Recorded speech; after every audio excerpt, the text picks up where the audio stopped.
గంట ముందుగా మనమందరం కూడా ప్రార్థన చేసుకుందాం. ఓకే, మీరందరూ కూడా మోకాళ్ళ మీదకి రండి. అందరూ కూడా మోకాళ్ళ మీదకి రావాలి. ప్రార్థన చేసుకుందాం. అందరూ కూడా కళ్ళు మూసుకోండి, ఎవరు కూడా కళ్ళు తెరవద్దు. మీరు కూడా చెప్పండి, యేసు ప్రభువా ఈ పాఠం ద్వారా నాతో మీరు మాట్లాడండి అని మీరు కూడా చెప్పాలి. కళ్ళు మూసుకోండి, అందరూ మోకాళ్ళ మీదకి రండి. ప్రార్థన చేసుకుందాం.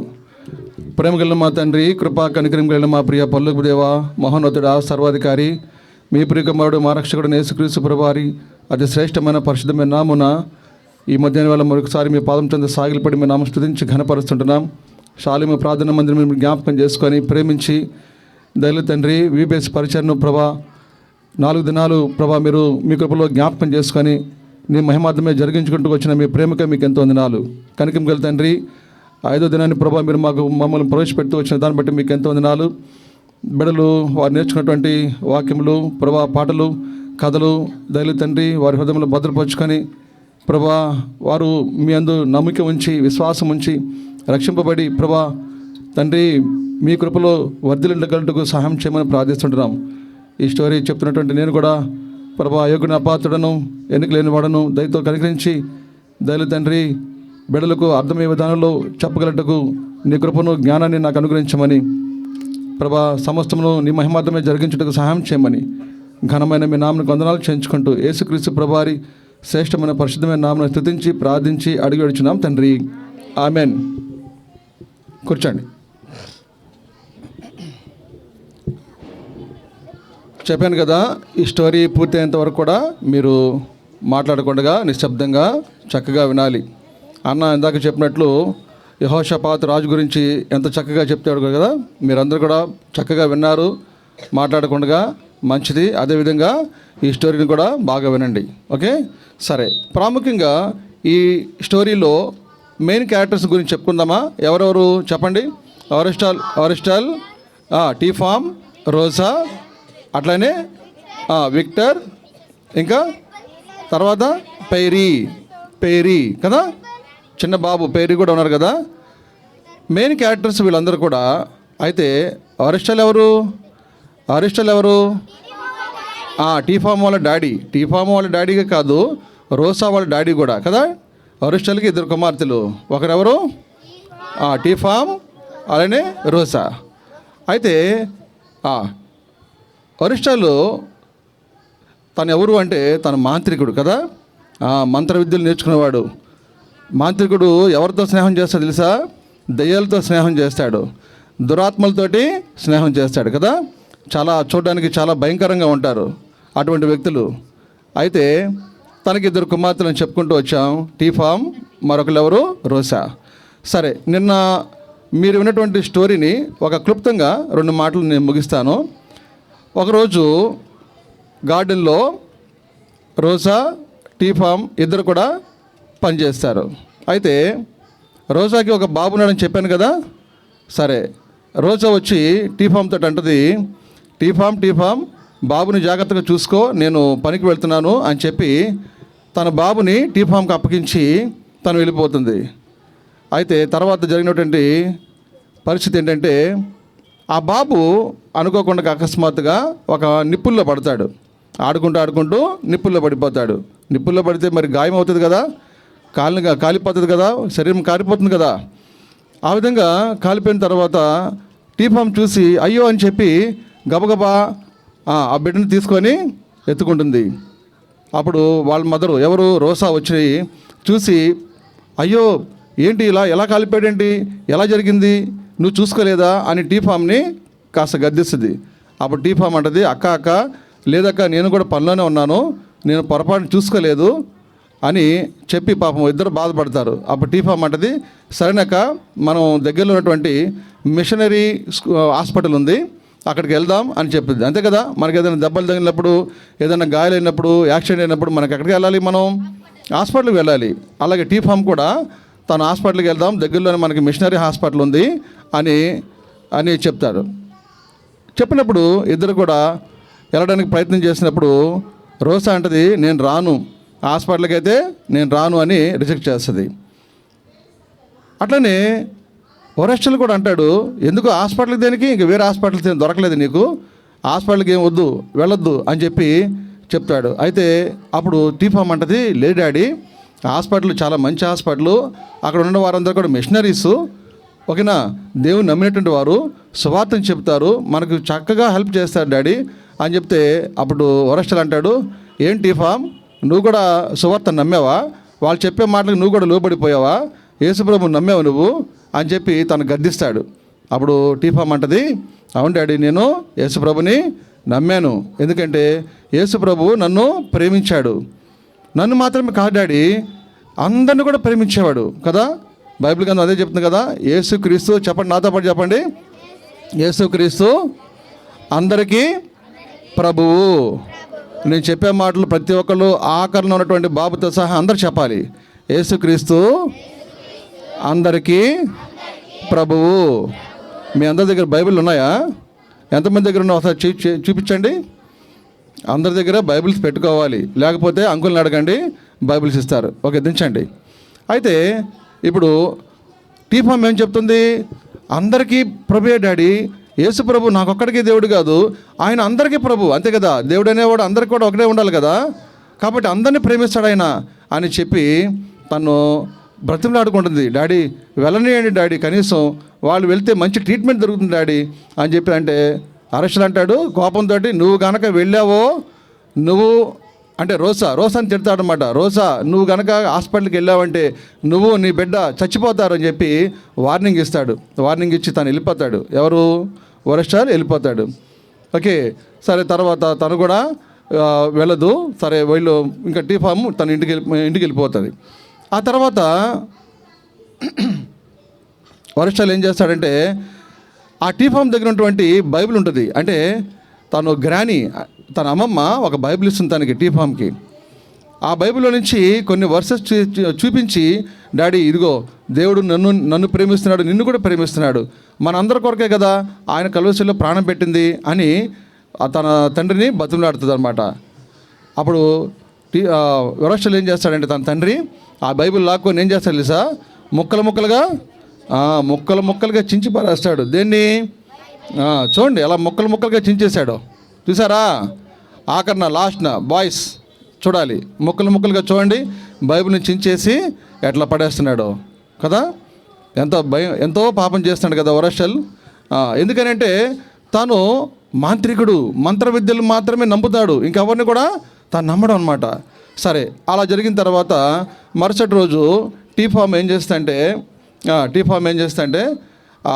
ఆ బాబు గాయపడ్డాడు కదా, మంటల్లో పడి గాయపడ్డాడు కదా, ఏమవుతాడు టీఫామ్కి? ఆ బాబు మేనలుడు కదా, అక్క కొడుకు, అవునా? తను గాయపడిన తర్వాత తను చూస్తే తన అక్క ఆ బాబుని తీసుకొని హాస్పిటల్కి వెళ్ళాలని ప్రయత్నం చేసినప్పుడు మరలా చెప్తుంది, అక్క నువ్వు ఎక్కడికి తీసుకెళ్ళొద్దక్క, దయచేసి ఆ మిషనరీ హాస్పిటల్ తీసుకెళ్ళాక అని చెప్తుంది. అని చెప్పి తన గురించి ప్రార్థన చేస్తుంది. ఏమని ప్రార్థన చేస్తుంది చూడండి. మత్తయి సువార్త 7వ అధ్యాయం 7వ వచనంలో ఒక మాట రాయబడింది. చెప్పండి నాతో పాటు అందరూ చెప్పండి. అడుగుడి మీకు ఇవ్వబడును, వెతుకుడి మీకు దొరుకును, తట్టుడి మీకు తీయబడును. అడుగు ప్రతివానికి దొరుకును, వెతుకు ప్రతివానికి దొరుకును, తట్టు ప్రతివానికి తీయబడును. అంటే మనము అడిగినప్పుడు, వెతికినప్పుడు, తట్టినప్పుడు యేసుప్రభు వారు తప్పనిసరిగా మన మనవిని ఆలకిస్తాడు. అట్లాగనే తట్టినప్పుడు ఆయన తలుపు తీస్తాడు, మనకు సహాయం చేస్తాడని టీఫాము తన అక్కకి చెప్తుందన్నమాట. కాబట్టి ఈ దేవుడు మంచి దేవుడు అక్క, ఒకవేళ నువ్వు అడిగావు అనుకో, అడిగిన సమస్తాన్ని నీకు ఇస్తాడు. ఆయన నమ్మదగిన దేవుడు, కాబట్టి నువ్వు నమ్మి ఆ మిషనరీ హాస్పిటల్కి వెళ్ళు అని చెప్పి చెప్తుందన్నమాట. అయితే కొంతవరకు రిజెక్ట్ చేసినా కానీ టీఫామ్ ఏం చేసింది తెలుసా, తన అక్క ఎట్లాగైనా సరే ఆ మిషనరీకి వెళ్ళాలి ప్రభువా, ఆ మిషనరీస్ ద్వారా చెప్పేటువంటి సువార్త తను నమ్మాలి ప్రభువా, నిన్ను సొంత రక్షకుడిగా అంగీకరించాలి ప్రభువా అని తను ఎంతో భారం కలిగి ఉంటుంది. చిన్న అమ్మాయి అయినా కానీ తను ఎంతో భారం కలిగి తన ఇంట్లోకి వెళ్ళి తను ప్రార్థన చేస్తుంది అనమాట. కన్నీళ్ళతోటి ప్రభువా ఎట్లాగైనా మా అక్కని రక్షించు ప్రభువా, ఎట్లాగైనా సరే మా డాడీని రక్షించు ప్రభువా అని రాత్రంతా తను ప్రార్థన చేస్తుంది అనమాట. వింటున్నారా? రాత్రంతా కూడా తను ప్రార్థన చేస్తుంది. అలాగే ప్రార్థన చేయడం మాత్రమే కాదు, కానీ అలా ప్రార్థన చేస్తున్నప్పుడు తనకు ఒక సౌండ్ వినపడుతుంది రాత్రిపూట. ఏం సౌండ్ అని చెప్పి తను కిటికీలను చూసినప్పుడు తన అక్క తన బాబుని తీసుకొని ఎక్కడికి వెళ్తుందంటే హాస్పిటల్కి వెళ్తుంది. చూసారా పిల్లలు, దేవుడు మన యొక్క ప్రార్థన ఆలకిస్తాడన్న దానికి ఇదే మంచి చక్కని ఒక రుజువు కదా. తను ఆ రాత్రి అంతా రాత్రి ప్రార్థన చేస్తూ ఉంది. ప్రార్థన చేస్తున్నప్పుడే దేవుడు తన యొక్క ప్రార్థన ఆలకించి ఏం చేశాడు, రోజా తన బిడ్డను తీసుకొని హాస్పిటల్కి వెళ్ళడం చూసింది తను. అవునా? అంటే ఇప్పుడు టీఫామ్ యొక్క ప్రార్థన దేవుడు ఆలకించా లేదా? ఇదిగో చూడండి, ఆ బాబుని ఎత్తుకొని తీసుకెళ్తుంది. ఎక్కడికి? ఆఖరిలో లాస్ట్ వన్, రెడ్ షర్ట్. సరి కూర్చోవాలి. నేను మిమ్మల్ని ప్రశ్నలు అడుగుతాను, ప్రశ్నలకు సమాధానం చెప్పాలి మీరు. ఓకే, ఇలాగా ఆ బాబుని చూడండి ఎత్తుకొని హాస్పిటల్ తీసుకెళ్తుంది కదా. సరే, హాస్పిటల్ తీసుకెళ్ళిన తర్వాత తనకు కృతజ్ఞతలు చెప్తుంది దేవునికి. యేసయ్యా, నీకెంతో వందనాలయ్యా, నీకెంతో కృతజ్ఞతలయ్యా, నా ప్రార్థన ఆలకించావు ప్రభా, నా ప్రార్థన అంగీకరించావు, మా అక్కతో నువ్వు మాట్లాడి ఒప్పించి హాస్పిటల్ నువ్వు తీసుకెళ్ళేటట్లుగా చేసావు ప్రభా అని తన కృతజ్ఞతలు తెలియజేస్తుంది అనమాట. ఆ తర్వాత వరాష్ట్రులు వస్తాడు. వరాష్ట్రులు ఎవరు? వాళ్ళ డాడీ. ఎవరు డాడీ? టీఫామ్ యొక్క డాడీ వచ్చి ఏమడుగుతాడంటే, రోజా ఎక్కడుంది అని అడుగుతాడు. రోజా ఎక్కడుంది అంటే అప్పుడు టీఫామ్ అంటది, డాడీ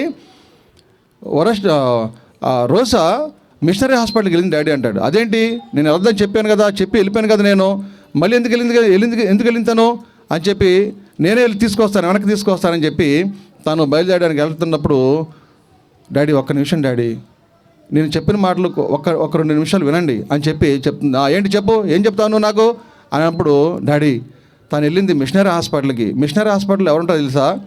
అక్కడ ఉన్న వాళ్ళందరూ కూడా యేసు ప్రభువుని సొంత రక్షకుడిగా అంగీకరించినటువంటి వాళ్ళు డాడీ. వాళ్ళు మనకి ఏమాత్రం కూడా హాని చేయరు. వాళ్ళు మనకి ఉచితంగా ట్రీట్మెంట్ ఇస్తారు, ఉచితంగా మనకు భోజనం పెడతారు, మనకు అన్ని విధాలుగా సర్వీస్ చేస్తారు, సహాయం చేస్తారు, సేవ చేస్తారు డాడీ. వాళ్ళు మనకి ఏం కూడా హాని చేయరు డాడీ.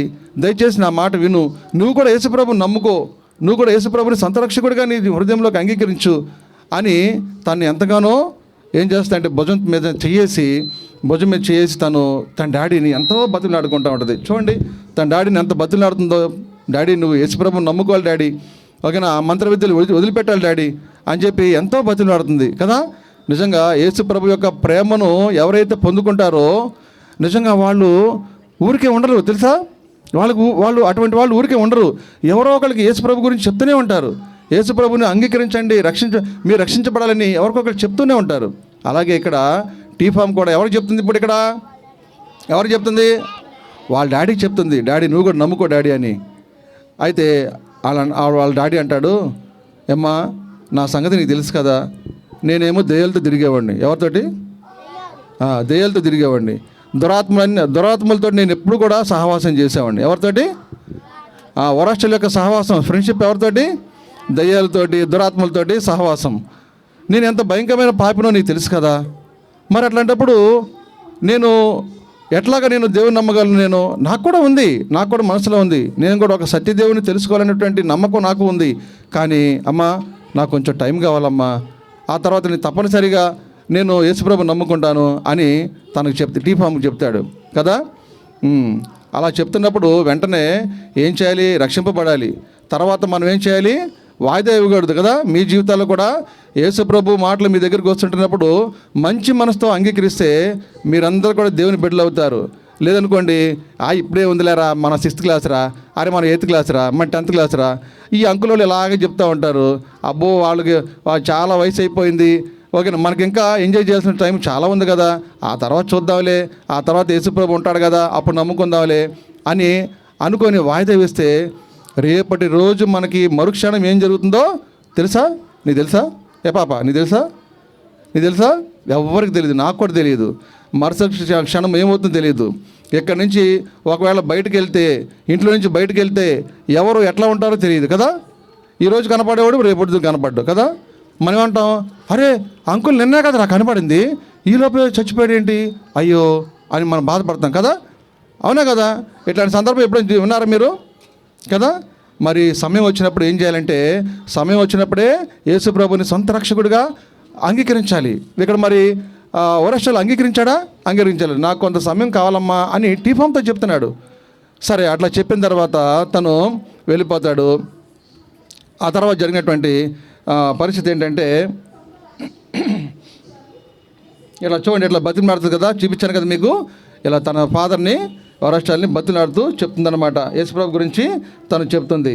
ఆ తర్వాత చూస్తే హాస్పిటల్ నుంచి, ఆ మిషనరీ హాస్పిటల్ నుంచి ఎవరు వస్తారు? రోజా తన బిడ్డను తీసుకొని వస్తుంది అనమాట. ఈలోపు అంటే ఈ వరస్టాలు టీఫామ్తో మాట్లాడుతున్న సందర్భంలో వాళ్ళు హాస్పిటల్ నుంచి తిరిగి వస్తారు.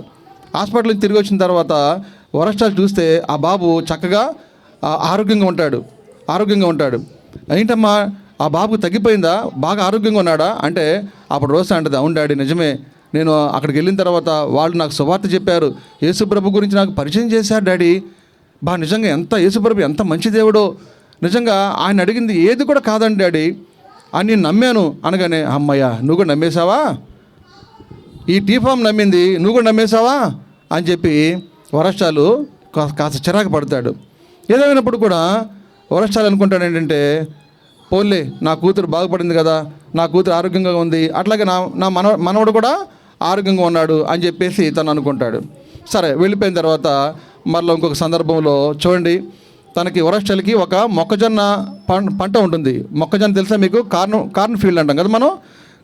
మొక్కజొన్న పంట ఉంటే ఒకసారి ఏమవుతుందంటే, జాగ్రత్త వినాలి. ఒకసారి ఏమవుతుందంటే, ఆ ప్రాంతం అంటే కూడా మంచు పడే ప్రాంతము. అయితే ఆ రోజు విపరీతమైన మంచు పడుతుంది.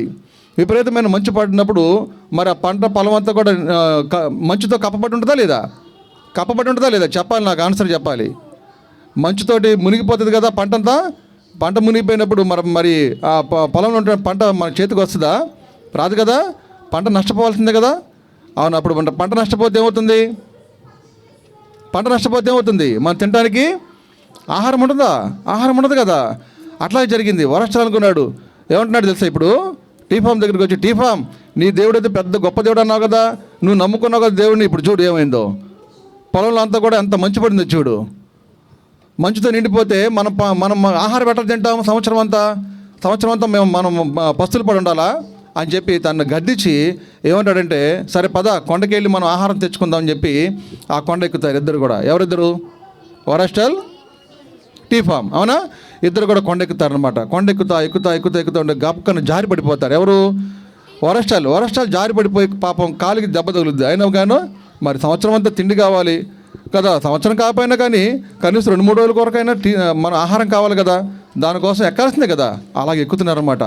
ఎక్కుతున్నప్పుడు అకస్మాత్తుగా ఒక స్వరం వినబడుతుంది.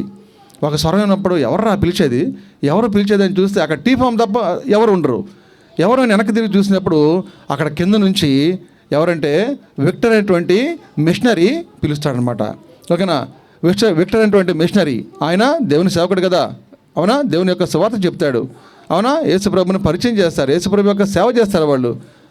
ఆయన పిలుస్తాడు, వరస్టాలు కిందకి రా అని అంటాడు.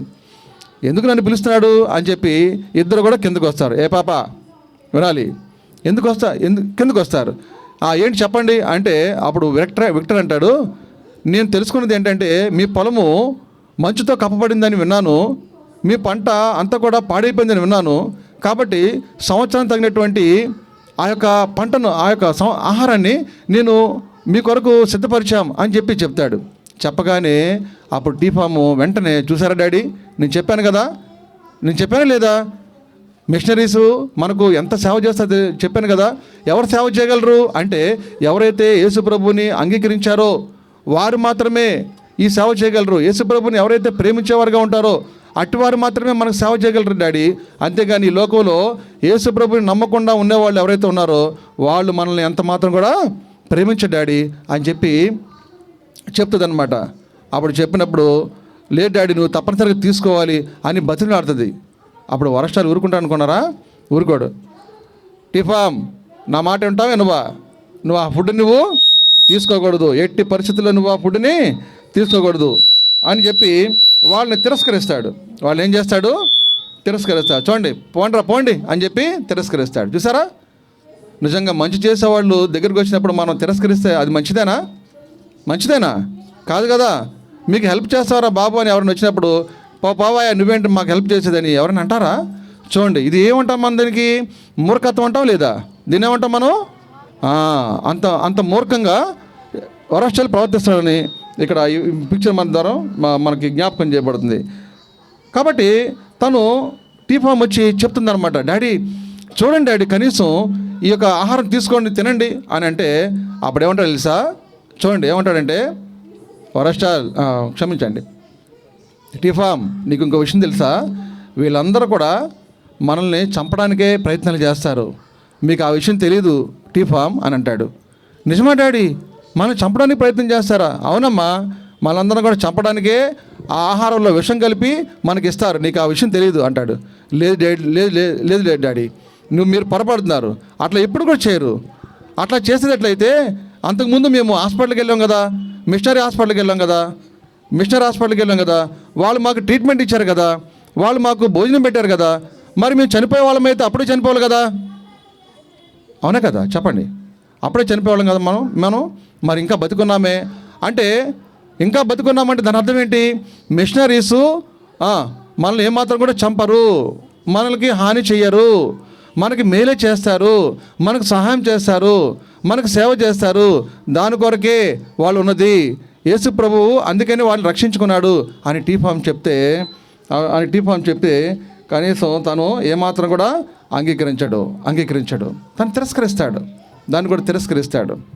ఆ తర్వాత ఇంకొక క్రమంలో మనకు వచ్చినట్లయితే, ఇప్పుడు విక్టర్ అనేటువంటి మిషనరీస్ ఇంకా ఉన్నారు కదా, మిషనరీస్ వీళ్ళందరూ కూడా ఒక చర్చిని నిర్మించుకోవడానికి ప్రయత్నం చేస్తారు. ప్రయత్నం చేసినప్పుడు వరస్టల్ అంటాడు, ఆ చర్చిని ఎట్లా కడతారో నేను చూస్తా, నా దురాత్మలందరినీ కూడా నేనేం చేస్తాను, బయటికి రప్పించి చర్చిని కట్టనేయకుండా నేను అడ్డుపడతా అని చెప్పి వరస్టల్ అంటాడనమాట టీఫామ్ తోటి. డాడీ అట్లా చేయదు డాడీ, అది దేవుని పని డాడీ, అది యేసు ప్రభును ఆరాధించడానికి ఏర్పాటు చేసినటువంటి చర్చి డాడీ అది. కాబట్టి దేవుని బిడ్డలైన వారందరూ కూడా ఆ చర్చిలోకి వెళ్ళి యేసు ప్రభుకి ప్రార్థన చేస్తారు డాడీ, కాబట్టి నువ్వు ఆ పని చేయకూడదు అని చెప్పి టీఫాము తను ఎంతగానో అడ్డుపడుతుంది. నో నేను చెప్పిందే నేను చేస్తా, నువ్వు ఎక్కడ కూడా నాకు అడ్డుపడద్దు అని చెప్పి తను ఏం చేస్తాడంటే బయలుదేరి తన దురాత్మ ఉన్నటువంటి ఆ గుడిలోకి వెళ్తాడు. రే దురాత్మలారా రండి, బయటికి రండి. ఇప్పుడు చర్చి కడుతున్నారు, విక్టర్ అనేటువంటి మిషనరీ వచ్చాడంట, చర్చి కడతాడంట. ఆ చర్చి ఎట్లా కడతాడో నేను చూస్తానని శపథం చేశా, కాబట్టి మీరందరూ బయటికి రండి అని చెప్పి దురాత్మలు ఒకటే పిలుస్తాడు. తెలుసా కదా మాంత్రికులు ఎలా చేస్తాడు, ఏంటో అట్లా పెడతాడు, ఇట్లా పెడతాడు, డామ్ డూమ్ అంటారు కదా. దురాత్మలారా బయటికి రండి అని చెప్పేసి తను గద్దిస్తున్నాడు. ఎక్కడొస్తాయి దురాత్మలు? వస్తాయా? ఎడొస్తాయి? రావట్లా. మళ్ళీ మంత్రం వేశాడు, రండి త్వరగా రండి, బయటికి రండి. లేదు, కుదరట్లా, ఏం రావట్లా. మళ్ళీ గట్టిగా అరిశాడు, దురాత్మలారా ఎక్కడ తెచ్చారు మీరంతా, రండి బయటికి రండి అంటాడు. ఎక్కడ రావట్లా.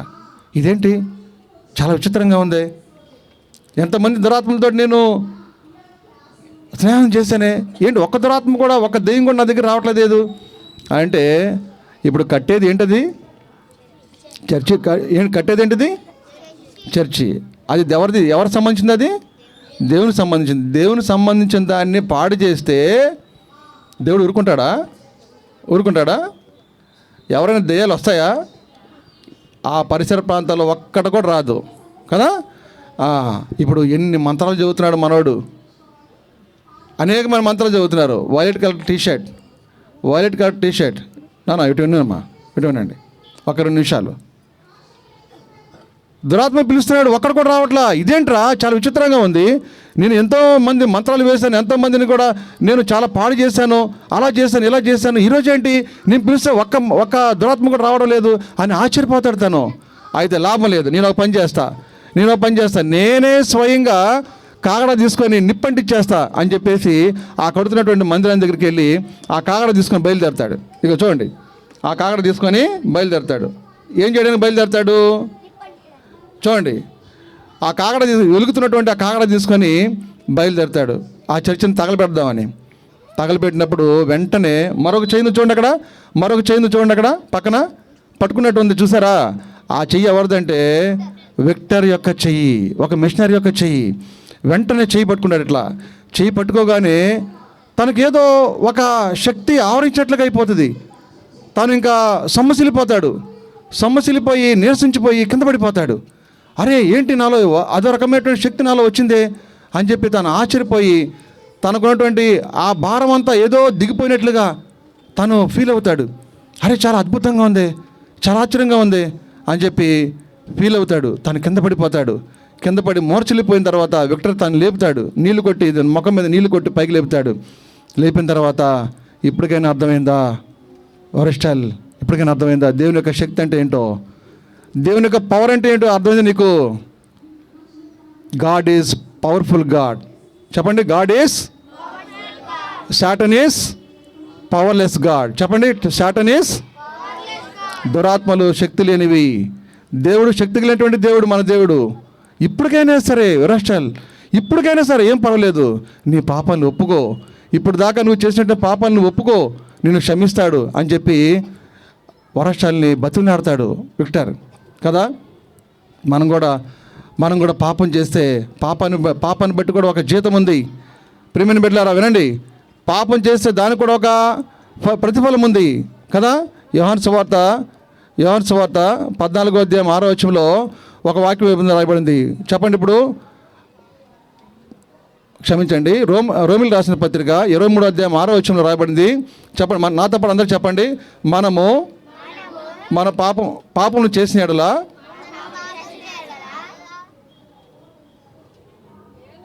ఏలయనగా, చెప్పండి, ఏలయనగా పాపం వల్ల వచ్చే జీతము మరణము, అయితే దేవుని కృపావరము మన ప్రభు అయిన క్రీస్తునందు నిత్య జీవము కదా. మనం కనుక పాపం చేస్తే పాపానికి వచ్చేటువంటి ప్రతిఫలం ఏంటి? మరణము. కాబట్టి పాపం వల్ల వచ్చే జీతం ఏంటంట? మరణము. అయితే ఆ మరణము మనకుంది. ఇప్పుడు ఆ మరణం నుంచి మనం తప్పించుకోవాలంటే మనం ఏం చేయాలి అంటే యేసు ప్రభు చెంత మన పాపాలను మనం ఏం చేయాలి? ఒప్పుకోవాలి కదా. మరి మీ స్కూల్లో కానివ్వండి, ఇంటి దగ్గర కానివ్వండి, ఎన్ని విధాలైన పాపాలు చేస్తాం కదా. మనం అబద్ధం ఆడతాం, బూతు మాటలు మాట్లాడతాం, చెడ్డ మాటలు మాట్లాడతాం, ఇంకా అనేకలను దూషిస్తాము, తల్లిదండ్రుల మాటకి సరిగ్గా వినము, స్కూల్లో టీచర్స్ చెప్పిన మాట వినము, ఇరుగు పొరుగు వారందరూ కూడా ఎన్నో సందర్భాల్లో మనం ఏం చేస్తామంటే ఎదిరించే వారంగా ఉంటాం. అవునా? ఇవన్నీ కూడా ఎక్కడి నుంచి వస్తున్నాయి? ఇవన్నీ కూడా మన హృదయం నుంచే వస్తున్నాయి. మనం చూడడానికి చాలా మంచిగా ఉంటాం కదా, భలే చక్కగా అందంగా తయారవుతాం. కానీ మన హృదయం ఏమైంది? చెడిపోయింది కదా. అవునా కదా? చెడిపోయిందా లేదా? అందుకనే బైబిల్ గ్రంథంలో ఇంకో మాట రాయబడింది, హృదయం అన్నిటికంటే, చెప్పండి, హృదయము, చెప్పాలి, అందరూ చెప్పాలి, హృదయము అన్నిటికంటే మోసకరమైంది, అది ఘోరమైన వ్యాధి కలది. కాబట్టి చూడండి, మన పైకి అందంగా కనపడచ్చు కానీ మన హృదయం అంతా కూడా చెడిపోయింది కదా. అవన్నీ కూడా ఎక్కడి నుంచి వస్తాయి అంటే హృదయం నుంచే వస్తాయి. ఆ చెడు అంతా కూడా హృదయం నుంచే వస్తుంది. ఇప్పుడు చూడండి, ఇప్పుడు మన హృదయము కడగబడాలంటే ఏం చేయాలి అంటే, ఫర్ ఎగ్జాంపుల్ చెప్తాను చూడండి. ఇప్పుడు గాజు గ్లాస్ ఉందా? వినండి, గాజు గ్లాసులో మీరు మురికి నీళ్ళు పోసారు. అవునా? గాజు గ్లాసులో మీరు మురికి నీళ్ళు పోసారు. ఆ మురికి నీళ్ళు మరలా ప్యూర్ వాటర్ కావడానికి, అంటే శుద్ధమైన నీళ్ళుగా మార్చబడడానికి ఏం చేయాలి మనం? చెప్పండి, ఏం చేయాలి? మళ్ళీ మురికి నీళ్ళు పోయాలా? ఏం పోయాలి మనం? ఏం పోస్తే ఆ నీళ్ళన్నీ కూడా శుభ్రం అవుతాయి. మరలా మనం మంచినీళ్ళు పోయాలి. మంచినీళ్ళు ఎప్పుడు దాకా పోయాలి? ఆ మురికి నీరంతా కూడా పోయి ఆ నీళ్ళన్నీ కూడా శుభ్రమయ్యే విధంగా మనం పోస్తూనే వచ్చినప్పుడు చివరికి ఏమవుతాయి? ఆ బురద నీళ్ళు, ఆ మురికి నీళ్ళు కూడా ఏమవుతాయి? పరిశుభ్రంగా కనపడతాయి. అవునా కదా? పరిశుభ్రంగా కనపడతాయి. కాబట్టి మన యొక్క హృదయం కూడా పరిశుద్ధపరచబడాలంటే, పవిత్రపరచబడాలంటే మనకు కూడా ఒక రక్తం అనేది అవసరం. మన రక్తం అంటే ఏంటి? మనం బాడీలో ప్రవహించే రక్తం అంటే ఏంటి? చెప్పండి. మన రక్తం అంతా కూడా పాపపు రక్తం. అవునా కదా? మనదంతా కూడా పాపపు రక్తం. అంటే ఈ పాపపు రక్తం అంతా కూడా పవిత్రపరచబడాలంటే ఎవరి రక్తం కావాలి? చెప్పండి, ఎవరి రక్తం కావాలి? అవునా? ఒక పాపం చేయనటువంటి యేసు ప్రభు రక్తం మాత్రమే కావాలి. పాపం చేసేవాళ్ళు కాదు, పాపం చేయటువంటి యేసుక్రీస్తు ప్రభు మాత్రమే ఆయన రక్తం ద్వారా మాత్రమే ఒక పాప క్షమాపణ జరుగుతుంది కదా. తన హృదయం అనేది పరిశుద్ధపరచబడుతుంది, పవిత్రపరచబడుతుంది. అందుకే కదా యేసుప్రభు వారు కల్వరిశిలువలో ఏం చేశాడైనా తన ప్రాణాన్నే పెట్టవలసి వచ్చింది. అయ్యో వీళ్ళందరూ కూడా పాపం చేసి మరణానికి చేరువయ్యారే, కాబట్టి ఈ మరణం నుంచి తప్పించడానికి మరలా ఈ బిడ్డలందరూ కూడా నా చెంతకు చేర్చుకోవడానికి నేనే స్వయంగా నా ప్రాణం పెట్టాల్సిందే అని చెప్పి ఆయన ఏం చేశాడు, కిందకి దిగి వచ్చాడు కదా. పరలోకం నుంచి కిందకి దిగి వచ్చాడు. ఆ కలువ సిలువ మీదకి వెళ్ళి ఆయన ప్రాణం పెట్టాడు. చూసారా, సిలువ కనబడుతుందా మీకు? కలువ సిలువ ప్రాణం పెట్టాడు ఆయన. చూడండి, ఇటువైపు ఉంది ఒక నల్లని హృదయము. ఒకవేళ ఆ పరిశుద్ధమైన రక్తంలో నీ పాపములు కనుక కడుక్కుంటే నల్లగా ఉన్నటువంటి నీ హృదయము ఎలా మార్చబడుతుంది? ఆ ప్రక్కన ఉంది చూడండి, పైన తెల్లగా మార్చబడుతుంది. అంటే నీ హృదయము పరిశుద్ధపరచబడుతుంది, నీ హృదయము పవిత్రపరచబడుతుంది. నువ్వు పరిశుద్ధురాలుగా ఉంటావు నువ్వు కదా. అంత మాత్రం కాదు కానీ ఇక దేవుడు అంటాడు, నీ పాపాలు నేను ఎన్నడూ కూడా నేను జ్ఞాపకం చేసుకోను రా అబ్బాయి అంటాడు. ఒకవేళ చూడండి, మీ పక్కన వాళ్ళు ఎవరైనా తిట్టారనుకోండి, వినండి, మీ పక్కన వాళ్ళు కానీ మీ ఫ్రెండ్స్ ఎవరైనా తిట్టారనుకోండి, మీరు మర్చిపోతారా? ఏంటి మమ్మీ వాడు ఆ విధంగా తిడితే నేను తిట్టద్దా అంటారు. మర్చిపోతారు మీరు? మీ ఫ్రెండ్స్ మిమ్మల్ని తిట్టినప్పుడు మీరు మర్చిపోతారా? మర్చిపోం కదా, ఎప్పుడు కూడా మర్చిపోం. చూడండి, ఇప్పుడు మన ఊళ్ళో ఎవరన్నా పెద్ద దొంగతనం చేసి వెళ్ళిపోయి 10 సంవత్సరాల తర్వాత వచ్చిన తర్వాతే ఏమంటాం మనం? అరే దొంగడు వచ్చాడు రా అంటాం. ఏమంటాం? అంటారంటరా? మర్చిపోతామా? ఎట్టి పరిస్థితుల్లో మనం మర్చిపోం కదా. అట్లే దేవుడైతే మర్చిపోతాడు. నువ్వు ఎంత ఘోరమైనటువంటి పాపం చేసినా కూడా, వరస్టాలు చూడండి ఎంత ఘోరంగా పాపం చేస్తూ వచ్చాడో కదా.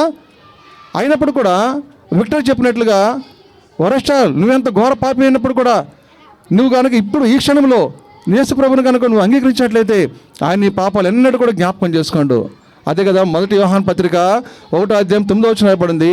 చెప్పండి నాతో పాటు, మనము మన పాపమును ఒప్పుకునే ఎడల ఆయన నమ్మదగిన వాడును నీతిమంతుడు గనక మన పాపమును క్షమించి సమస్త దుర్నీతి నుంచి మనలను కడిగి పవిత్రపరుస్తాడు.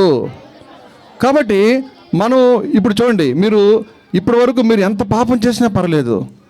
అయితే దేవుడు ఏమంటున్నాడంటే, నేను నీ పాపాన్ని చూడను, నేను నీ పాపాన్ని నేను లక్ష్య పెట్టను, కానీ పశ్చాత్తాపంతో కనుక నువ్వు నా దగ్గరికి వచ్చావా బిడ్డ, నేను నీ పాపాలు క్షమిస్తాను, నీ పాపాలను నేను కడిగి పవిత్రపరుస్తాను, ఆ మరణం నుంచి నేను తప్పిస్తాను. నేను నీకేమిస్తాను తెలుసా? నీకు ఆ పరలోక రాజ్యాన్ని ఇస్తాను. కానీ నువ్వు చేయాల్సిన పని ఏంటో తెలుసా? నీ హృదయాన్ని తెరవాలి. ఏం తెరవాలి? నీ హృదయాన్ని తెరవాలి కదా. ప్రకటన గ్రంథంలో 3:21 ఒక మాట రాయబడింది. చెప్పండి నాతో పాటు, ఇదిగో నేను ద్వారం వద్ద నిలబడి తలుపు తట్టుచున్నాను, ఎవడైనాను తలుపు తీసిన యెడల అతనితో నేనును, నాతో కూడా అతడును కలిసి భోజనం చేద్దాము. ప్రియమైన బిడ్డలారా వినండి, ఒకవేళ హృదయం అనే తలుపు కనుక నువ్వు తీస్తే ఈ క్షణంలోనే ఇప్పుడే యేసు ప్రభు నీ హృదయంలోకి రావాలనుకుంటున్నాడు. బిడ్డ, నువ్వు చేసినటువంటి తప్పిదాలను క్షమించాలనుకుంటున్నాడు. నువ్వు ఒకవేళ పశ్చాత్తాపంతో, యేసు ప్రభువా నేను కూడా ఒకప్పుడు వరస్టాల్లాగానే ఉన్నాను, కాకపోతే మంత్ర విద్యలు అయితే నేను నేర్చుకోలేదు, కానీ రకరకాల దురాత్మలు కూడా నాలో ఉన్నాయి. యేసు ప్రభువా ఈ యొక్క లెసన్ ద్వారా నేను నేర్చుకుంటున్న పాఠం ఏంటంటే, నువ్వు నన్ను క్షమిస్తావంట, నా పాపాలు క్షమించయ్యా, నన్ను నువ్వు బిడ్డగా అంగీకరించు స్వామి అని చెప్పి నువ్వు కనుక యేసు ప్రభుని 1-2 మాటల ద్వారా నీ హృదయపూర్వకంగా చెప్పినట్లయితే యేసు ప్రభు నీ దగ్గరే ఉన్నాడు, నీ పక్కనే ఉన్నాడు. ఆయన ఎంత ప్రేమ కలిగిన దేవుడు అంటే నిన్ను ప్రేమిస్తున్నాడు, నేను ఇప్పటికీ కూడా ప్రేమిస్తూనే ఉంటాడు. కానీ నువ్వు కనుక ఆయన్ని ప్రేమించినట్లయితే ఆయన నీ బిడ్డగా అంగీకరిస్తాడు కదా. ఆయన కుమార్తెగా అంగీకరిస్తాడు. 1 యోహాను పత్రిక 1వ అధ్యాయం 12వ వచనం రాయబడింది, తను ఎందరు అంగీకరించారో అనగా తన నామందు విశ్వాసం ఉంచి వారందరూ కూడా తన పిల్లలగుటకు అధికారం ఇస్తాడంట. కాబట్టి ఈ బిడ్డ నన్ను అంగీకరించింది, నన్ను నమ్ముకుంది, తన పాపాలు క్షమించబడ్డాయి, ఇప్పుడు ఈ బిడ్డ నా బిడ్డ అని చెప్పి యేసు ప్రభు మిమ్మల్ని హత్తుకుంటాడు. ఓకేనా? మీ పాపాలు క్షమించబడతాయి. ఆ నిత్యరాజ్యాన్ని తీసుకెళ్ళిపోతాడు. రేపు ఏం సంభవిస్తుందో నీకు తెలియదు ప్రియమైన బిడ్డ. ఈరోజు బయటకు వెళ్ళిన తర్వాత ఏం సంభవిస్తుందో ఎవరికి తెలియదు. ఎవరు ఏ క్షణంలో ఎలా చనిపోతున్నారో తెలియదు. ఇదే అనుకూల సమయము, నేడే రక్షణ దినము అని నువ్వు ఎంచుకోవాలి, నువ్వు అర్థం చేసుకోవాలి. అప్పుడే దేవుడు నీ హృదయంలోకి వస్తాడు, నీ పాపాలను క్షమిస్తాడు, నీ జీవితాన్ని మారుస్తాడు. నీ యాత్ర, నీ జీవితంలో నువ్వు చదువుకున్నటువంటి చదువులో కూడా ఆయన సహాయపడతాడు. టీఫామ్ అడిగినట్లుగా ఏది అడిగినా కానీ ప్రభు నీకు ఇస్తాడు. ఆయన నమ్మదగిన దేవుడు. నమ్ముతావా? నమ్మినట్లయితే నువ్వు ధన్యుడవే, ధన్యురాలివే. ప్రార్థన చేసుకుందామా? అందరు మోకాళ్ళ మీదకి రండి. ఒక్క నిమిషము కళ్ళు మూసుకొని, చివరి అంకంకి వచ్చాం కదా మనము. అందరు కూడా మోకాళ్ళ మీదకి రావాలి. ఎవరు కూడా మాట్లాడకూడదు. అందరు కళ్ళు మూసుకోవాలి. అమ్మా, నాన్న, అందరు కళ్ళు మూసుకోవాలి. యేసుప్రభు మీతో మాట్లాడుతూ ఉన్నాడు. ఈ టీఫామ్ లెసన్ ద్వారా, ఈ టీఫామ్ స్టోరీ ద్వారా దేవుడు మనకు ఒక మంచి గుణపాఠం చెప్తా ఉన్నాడు. ఒకవేళ ఇంకా కూడా పాపంలో ఉన్నావేమో, ఇంకా కూడా చెడ్డ మాటలు మాట్లాడుతున్నావేమో, చెడ్డ తలంపులు నీలో ఉన్నావేమో, దుష్టత్వం మనలో ఉందేమో, ఒకసారి పరిశీలన చేసుకొని, యేసుప్రభు నిజమే అంకుల్ చెప్పినట్లుగా వరస్టల్లాగా నా జీవితం ఉందయ్యా, నేను కూడా భయంకరమైన పాపంలో ఉన్నానయ్యా, నన్ను క్షమించు తండ్రి అని ఒకసారి యేసుప్రభు నామున మీరు ప్రార్థన చేయగలిగితే నేను కూడా మీ ప్రార్థన చేస్తాను. ప్రియమైన బిడ్డ, ఒకవేళ యేసుప్రభును కూడా ఈ క్షణంలో నువ్వు అంగీకరించి, ప్రభువా నా పాపాల కొరకే ఈ లోకానికి వచ్చావు, నా పాపాల కొరకే నువ్వు చనిపోయావు, సమాధి చేయబడ్డావు, తిరిగి మృత్యుంజయుడే తిరిగి లేచావు అని నేను నమ్ముతున్నాను తండ్రి, నన్ను క్షమించేసయ్యా అని గనక నువ్వు ఒక్కసారి కనుక ప్రార్థన చేసుకుంటే నీ పాపాలు క్షమించబడతాయి. ఆయన హృదయంలోకి వస్తాడు. ఎవరైతే ఇటువంటి నిశ్చయతోటి నేను కూడా రక్షింపబడాలని కోరుకుంటారో మీ కుడి హస్తాన్ని చేతి చూపించగలరా? మీ కుడి హస్తాన్ని చూపించగలరా? నేను మీకోసం ప్రార్థన చేస్తాను. మిగతా వాళ్ళందరూ ఒకవేళ చేయి చూపించకపోతే, ఇప్పటి వరకు యేసుప్రభుని అంగీకరించకపోతే ఈ క్షణమైనా అంగీకరించండి. యేసుప్రభు నా పాపను క్షమించయ్యా, నీ నిత్యరాజ్యం నన్ను కూడా చేర్చుకో ప్రభా, నన్ను నీ బిడ్డగా అంగీకరించు ప్రభా, నీ పరిశుద్ధమైన రక్తంతో నా ప్రతి పాపను కడిగి పవిత్రపరచిపో తండ్రి అని మీరు మీ హృదయంలో ప్రార్థన చేసుకుందాం. ప్రేమ కలిగిన మా తండ్రి, కృపా కనికరం కలిగిన మా ప్రియ పరలోక దేవా, మీ ఘనమైన పరిశుద్ధమైన నామమును బట్టి వందనాలు చెల్లించుకుంటున్నాం. టీఫామ్ స్టోరీ ద్వారా ప్రభా ఈ బిడ్డలతో మీరు మాట్లాడుతూ వచ్చిన దాన్ని బట్టి మీకు ఎంతో వందనాలు. శాలం ప్రార్థనా మందిరం ప్రేమించి 5 దినాలు ప్రభా ఎంతో ప్రయాసతో బిడ్డలు నీ వాక్యాన్ని వింటూ వచ్చారు, పాటలు నేర్చుకుంటూ వచ్చారు, కథలు వింటూ వచ్చారు. నీ వాక్యం వెల్లడగట్టు తోడనే వారికి వెలుగు కలిగిన వారి ముఖములు ఎన్నడూ కూడా లజ్జింపజారు అని మీ లేఖను తెలియజేస్తుండగా ఈ బిడ్డలతో మీరు మాట్లాడండి ప్రభువా. పరిశుద్ధాత్మదేవ, వారి హృదయాన్ని కదిలించండి తండ్రి. వారి పాపలను క్షమించు ప్రభువా. ఎవరైతే ఈ మంచి తీర్మానం తీసుకుంటూ వచ్చినారో, యేసు ప్రభువా నువ్వు నా రక్షకుడు అని, నా పాపులు విమోచకుడు అని, నన్ను రక్షించి పరమును చేరుస్తావన్నటువంటి నిశ్చయతోటి ఏ బిడ్డైతే హృదయపూర్వకంగా ప్రార్థన చేసుకుంటున్నారో వారి పాపలను క్షమించి నీతిమంతులుగా చేర్చి ప్రభా వారిని మీ కుమార్తెలుగా అంగీకరించి పరలోక రాజ్యంలో తండ్రి మీతో కలిసి ఉండే భాగ్యాన్ని వారికి దయచేయమని మీ పాదం చెంత సాగిలపడి ఈ బిడ్డలందరి నిమిత్తమే ప్రభా మీ సంధిలో వేడుకుంటున్నాం. దాని తండ్రి ఈ మాటలన్నింటి కూడా ప్రభా మీరు దీవించము, ఆస్వాదించము. వారి యొక్క నిత్య జీవితంలో ఈ మాటలు వారి చెవుల్లో రింగుమని మోగినట్లుగా సహాయం చేస్తారండి.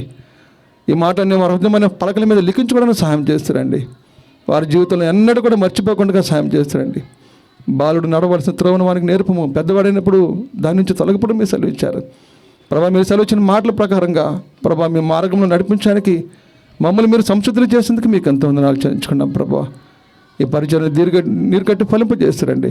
రేపటి ప్రొసెషన్లో కూడా తండ్రి మీ యొక్క ఘనమైన నామమును వీధుల్లో ప్రభా ప్రకటిస్తున్నాయింటుండగా బిడ్డలందరూ కూడా సంతోషంతో యేసుక్రీస్తు ప్రభు వారు నా రక్షకుడు అని వారు పరవేదుల్లో మీ సాక్ష్యం పలకడానికి సహాయం చేయమని, రేపటి దాని కొరకు మమ్మల్ని అందరినీ కూడా సిద్ధపరచమని ప్రభా ఈ యొక్క సమయాన్ని అనుకూలపరిచారు. మంచి వాతావరణం ఇచ్చారు. మీకు ఎంతో వందనాలు.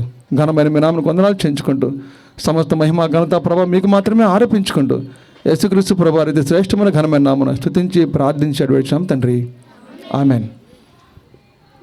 బోలియే జిందా ఖుదామన్ యేసు మసీకి, మన రక్షకుడైన యేసుక్రీస్తు ప్రభు వారికి, నిత్య జీవాన్నిచ్చే యేసుక్రీస్తు ప్రభు వారికి, పరలోక రాజ్యాన్ని యేసుక్రీస్తు ప్రభువారికి హల్లెలూయా.